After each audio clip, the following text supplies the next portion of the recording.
In the dead of night, far beyond the reach of friendly territory, where the desert stretches endlessly under a silent sky, a group of American warriors prepared to attempt something the world had never seen before.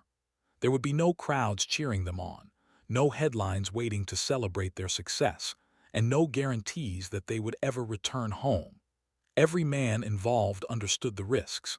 Every man knew that even the smallest mistake could cost lives. And yet they moved forward without hesitation, driven by a sense of duty that went beyond fear, beyond uncertainty, and beyond the limits of what had ever been attempted before. Their mission was simple in words but nearly impossible in execution: bring Americans home.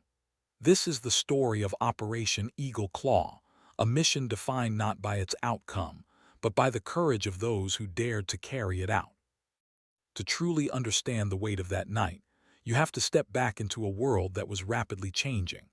In 1979, the Middle East became the center of one of the most significant political upheavals of the modern era. Iran, once a strong ally of the United States, was transformed almost overnight. The government led by Mohammad Reza Pahlavi, which had long maintained close ties with Washington, collapsed under the pressure of a powerful and growing revolution.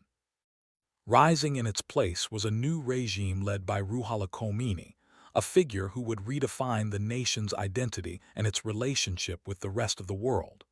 The atmosphere in Iran shifted dramatically. What had once been cooperation turned into hostility. Anti-American sentiment spread rapidly, fueled by political change, religious fervor, and years of underlying tension. As protests filled the streets of Tehran, the situation grew increasingly unstable. American citizens and personnel began to leave the country in large numbers, sensing that the environment was becoming more dangerous by the day. But no one could have predicted just how far things would escalate. On November 4, 1979, a group of Iranian militants stormed the United States Embassy in Tehran. The attack was swift and overwhelming.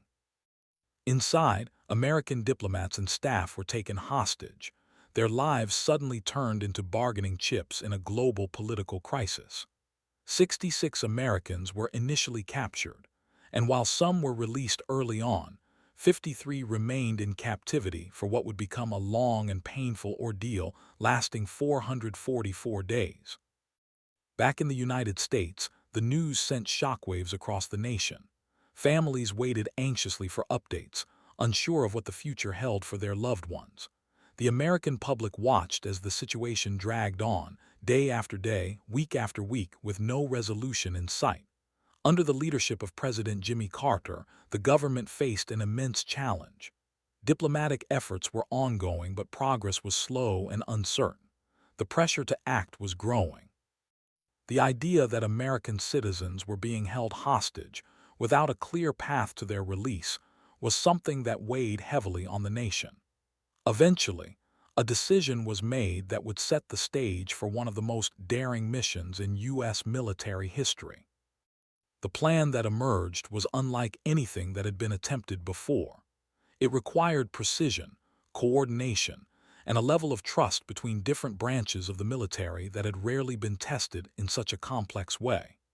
The mission would involve the United States Air Force, the Army, the Navy, and elite special operations units working together in a synchronized effort deep Arabic Dal, Arabic Khalif, Arabic Ket, Arabic Lam enemy territory.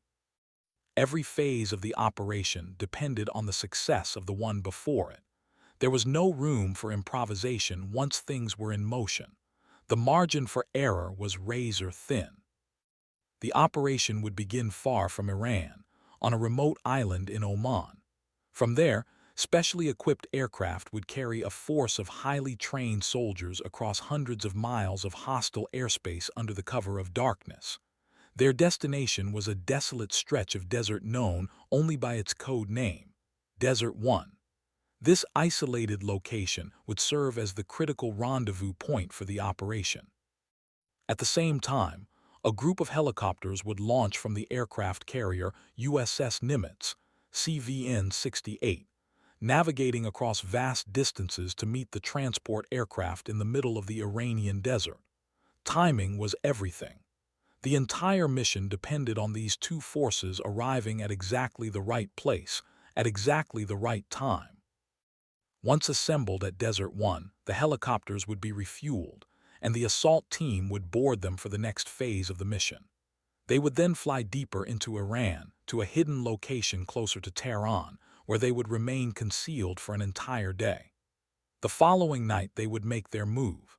With the help of covert operatives already on the ground, they would travel into the city, storm the embassy, neutralize any resistance, and rescue the hostages. From there, they would be transported to another secure location where fixed-wing aircraft would extract them from the country. It was a plan that required flawless execution at every step. Any disruption, any delay, any unforeseen complication could jeopardize the entire mission. And yet, despite the risks, the men involved were ready. These were some of the most highly trained individuals in the U.S. military. They had prepared for scenarios like this, even if nothing on this scale had ever been attempted before. In the weeks leading up to the operation, they trained relentlessly, rehearsing every detail, anticipating every possible challenge. They knew that once the mission began, there would be no turning back without consequences. On April 24, 1980, the operation was set into motion. Under the cover of darkness, the first aircraft lifted off, carrying with them not just soldiers, but the hopes of an entire nation. As they flew toward Desert One, everything seemed to be going according to plan. The pilots navigated through the night sky, relying on their training and their instruments to guide them to a landing zone that had been prepared in secrecy. When the first aircraft touched down in the desert, it marked the beginning of a mission that would soon take an unexpected turn. Almost immediately, the operation encountered its first complication. Out of the darkness, a civilian bus approached the landing area. In a mission that depended entirely on secrecy, the presence of civilians posed a serious threat. The team had no choice but to intercept the vehicle and detain its passengers. It was an unexpected development, one that added tension to an already high-stakes situation. Not long after, another vehicle appeared, a fuel truck moving toward the landing zone. When it failed to stop, a decision had to be made in an instant. A soldier fired on the vehicle, causing it to explode in a burst of flames that illuminated the desert night. The fire cast long shadows across the sand, a stark reminder that even in the most carefully planned operations, the unexpected can never be fully controlled. While these events were unfolding on the ground, the helicopters were facing challenges of their own in the sky. As they made their way from the USS Nimitz toward Desert One, they encountered a massive dust storm that threatened to derail the entire mission. Visibility dropped to near zero, making navigation incredibly difficult.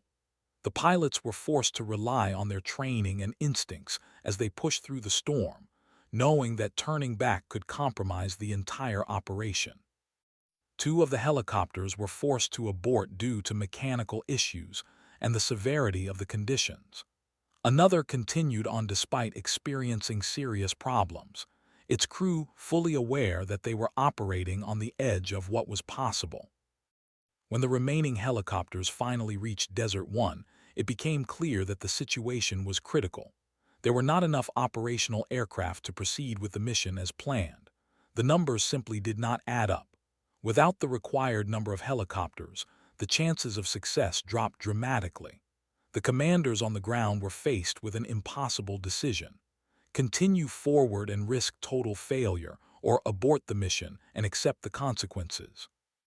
After careful consideration, the decision was made to abort. It was a moment of profound disappointment, but also one of responsibility.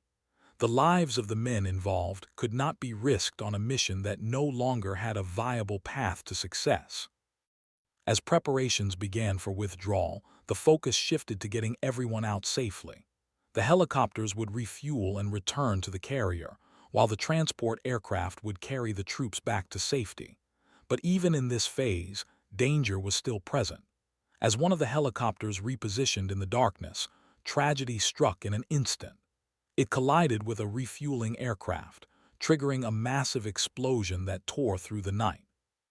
Flames engulfed both aircraft, creating a scene of chaos and destruction. 8 American service members lost their lives in that moment, their sacrifice marking one of the most tragic chapters of the mission. And yet, even in the face of such devastation, the men on the ground did not lose their composure. They acted quickly, helping one another escape the burning wreckage, ensuring that as many lives as possible were saved.